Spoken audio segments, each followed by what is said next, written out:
Hello everyone, today we are going to talk about the sliding filament theory. So, first we are going to talk about the mechanism of muscle contraction.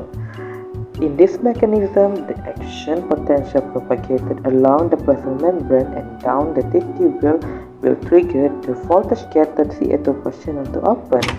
When this happens, the Ca2 plus will release from the sarcoplasmic reticulum into the sarcoplasm. In sarcoplasm, Ca2 plus will bind to the troponin complex, which causes the troponin complex to change its conformation. When this happens, the tropomyosin will be pushed back from the myosin binding site and expose the myosin binding site to the myosin head. Okay, now we are going to talk about the mechanism of muscle contraction based on the sliding filament theory.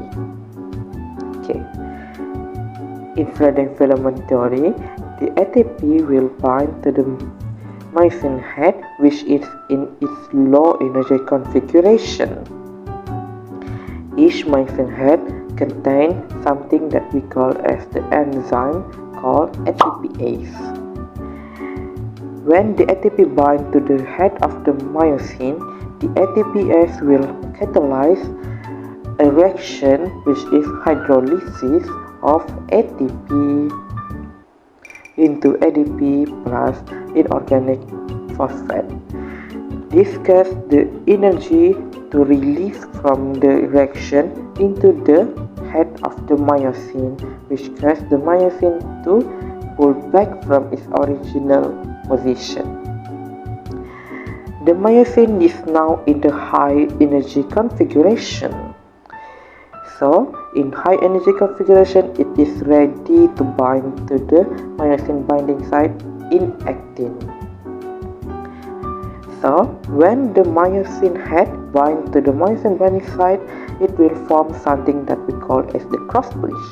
The cross bridge catalyzes the release of ADP and PI from the myosin head into the sarcoplasm. This gives the myosin head to return back into its low energy configuration. But we know that the myosin had already bind to the actin, so when it returns to the low energy configuration, it will bend at 45-degree angle. In this case, it will undergo something that we call as the power stroke, where the myosin head pulls the thin filament to move to the center of the sarcomere. This gives the muscle contraction to occur, which the head zone then I bend to shorten and sarcomere shorten. And as we know that in sliding filament theory, actin and myosin does not shorten. Okay, so when this all process completed, the myosin head will bind to another ATP.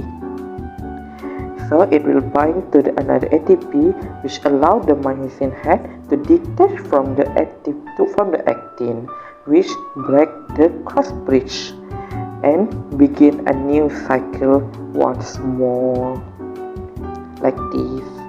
So that is the sliding filament theory. Thank you for listening. Bye.